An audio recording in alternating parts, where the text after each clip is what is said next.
Incoming trauma, clear the hall. Easy, watch the step.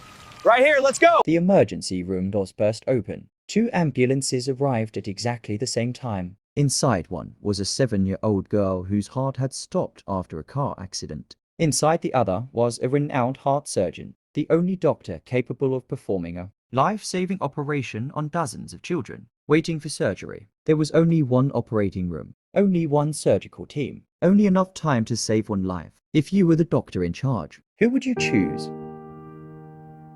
The rain hammered against the hospital windows as doctors rushed through the corridors. Dr. Daniel Okoro had worked in emergency medicine for over 20 years. He had faced impossible decisions before, but never one like this. The little girl, Mia, had arrived unconscious. Her father knelt beside her stretcher, tears streaming down his face. "Please," he begged. "She's all I have." At the same moment, paramedics wheeled in Dr. Victor Hale, the country's leading pediatric heart surgeon. He had been critically injured in the same highway collision. Without him, dozens of children, scheduled for life-saving surgeries in the coming weeks, would likely die waiting. The hospital director looked at Daniel. "We only have one operating room ready." Silence filled the corridor. The clock ticked. 1 minute. Nurses waited for an order. Daniel's hands trembled. Save the child in front of him, or save the surgeon whose survival could save many more lives. There was no policy for this, no rulebook, only conscience. Daniel closed his eyes. He thought about the Hippocratic Oath. He thought about statistics. He thought about the father crying on the floor. Finally, he spoke. "Prepare the operating room for the little girl." Some doctors stared in disbelief. One whispered,